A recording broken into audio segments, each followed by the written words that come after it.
When Allah willed to create the horse, he said to the south wind, I will that a creature should proceed from thee. Condense thyself. And the wind condensed itself. Then came the angel Gabriel, saying, I have called thee horse. I have attached good fortune to the hair that falls between thy eyes. Thou shalt be the lord of all other animals, and men shall follow thee wheresoever thou goest. Good for pursuit as for flight. Thou shalt fly without wings, and upon thy back shall riches repose, and through thy means shall wealth come. This is Ralph Rettler speaking.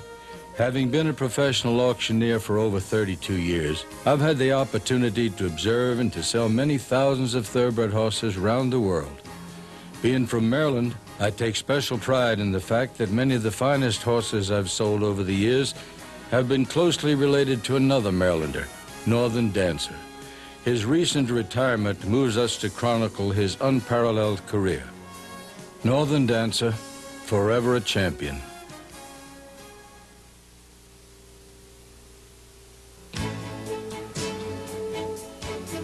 It was the spring of 1961, barely 100 days after John F. Kennedy's inauguration in Washington as the 35th President of the United States. A handful of the nearly 13,000 thoroughbred foals born in North America that year started their lives at the National Stud in Canada, a farm owned by industrialist E.P. Taylor. Among them was a small, chunky bay colt with 3 white feet in a blaze. Now, nearly 3 decades later, it's safe to say that even the most optimistic dreamer present could not have envisioned the impact this colt, Northern Dancer, would have on the breed and the industry. Part of the reason no one would have anticipated the colt's greatness is that he was his dam, Natalma's first foal, conceived on a June cover to New Arctic, who was standing his first season at stud. Both were owned by Mr. Taylor, and while Natalma produced 14 more foals, several by New Arctic, and New Arctic stood at stud for 14 years, neither ever produced anything close to Northern Dancer. Chance and twists of fate brought together the sire and dam of Northern Dancer. New Arctic, Canada's Horse of the Year in 1958, was bred by E.P. Taylor and foaled in Canada.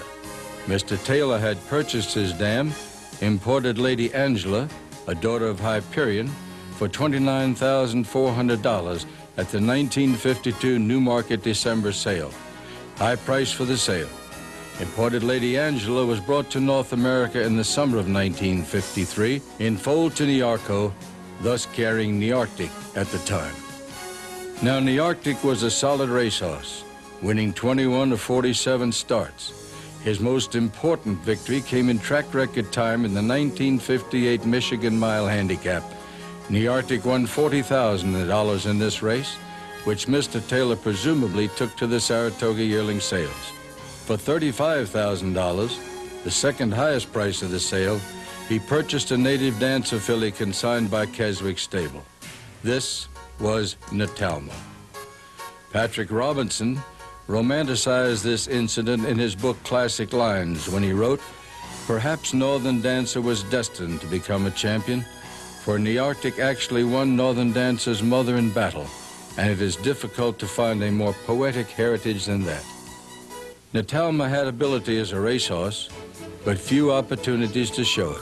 She earned $16,000 while winning 3 races at 2 and 3. She actually won the Spinaway Stakes over the then undefeated filly Irish J, but was disqualified and placed 3rd. In the late spring of Natalma's 3-year-old season, she was injured, and a decision had to be made: remove the bone chips in her knee or breed her.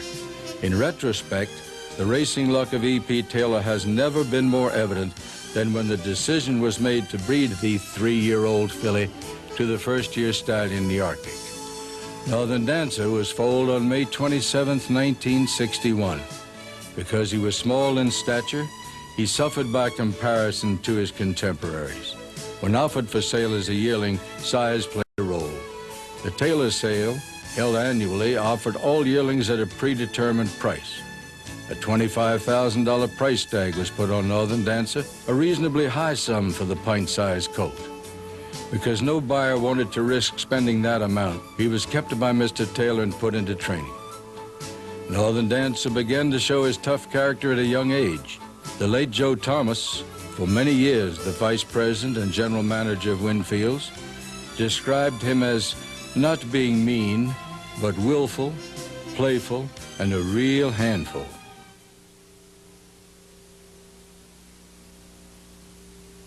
As a 2-year-old, Northern Dancer's biggest win was the Remsen Stakes at Aqueduct. This rare footage, courtesy of NYRA Archives, shows how he led this race at every call. Northern Dancer started his racing career at Fort Erie on August 2nd. Ridden by Ron Turcotte and going off as the odds-on favorite, he easily defeated the field of maidens. The first 3 starts of his career were under the tutelage of Tom Fleming, a former aide to Horacio Luro. For Fleming, Northern Dancer also won the summer stakes on the turf at Fort Erie on August 24th, 1963. Horacio Luro took over the training of Northern Dancer for his next start, the Cup and Saucer Stakes at Woodbine. The colt, going off as favorite, was upset by 3/4 of a length to a 45-to-1 shot. Senor Luro brought Northern Dancer back from that defeat with 5 victories in the final 5 starts of his 2-year-old campaign.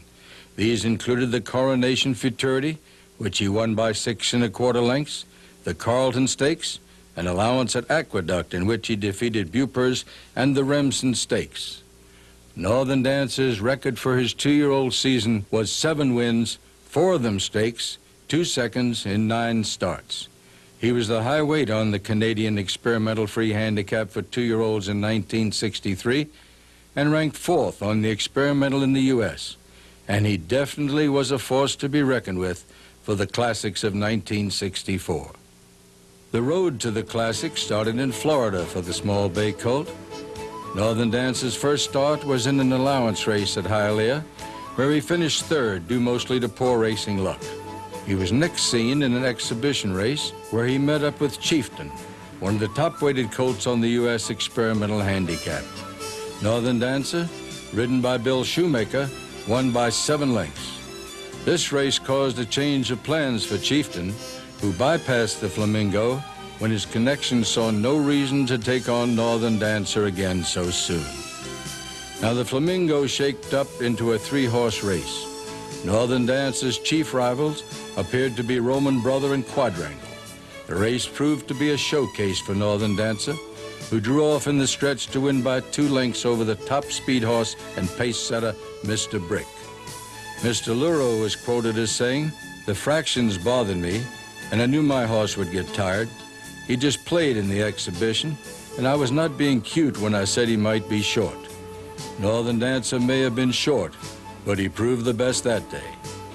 After winning an allowance race at Gulfstream Park while equaling the track record for 7 furlongs, Northern Dancer next came out in the Florida Derby. Again ridden by Bill Shoemaker, he won by a length and defeated the Scoundrel and Roman Brothers, among others. Northern Dancer's classic trail was complete in Florida, and his next start was to be in the Bluegrass Stakes at Keeneland. At this time, Bill Shoemaker made a move to get the mount on Hill Rise, after having raced against that rival in the Santa Anita Derby, a race that Hill Rise won. Hill Rise was the darling of California and the early line favorite for the Kentucky Derby. Shoemaker decided that this colt, being a tough horse who could be ridden hard, was more to his liking than the Dancer, who had a dislike for the whip. Shoemaker changed mounts, which left Horacio Luro on the lookout for a new jockey. He picked Bill Hardtack to ride Northern Dancer in the Bluegrass Stakes. Now this gave Hardtack a choice of mounts for the Kentucky Derby, for he was also riding Quadrangle. The choice was made to go with Northern Dancer because he was a little more seasoned, in Hardtack's words. Hardtack first rode Northern Dancer in the Bluegrass, and this colt responded by going the last 8th in 11 2/5 seconds. The colt was ready for the Derby. The Kentucky Derby of 1964 was a matchup race between the towering Hill Rise and the diminutive Northern Dancer. And there's Hill Rise with Willie Shoemaker, the stick-out favorite, here with this great crowd. And the 7th horse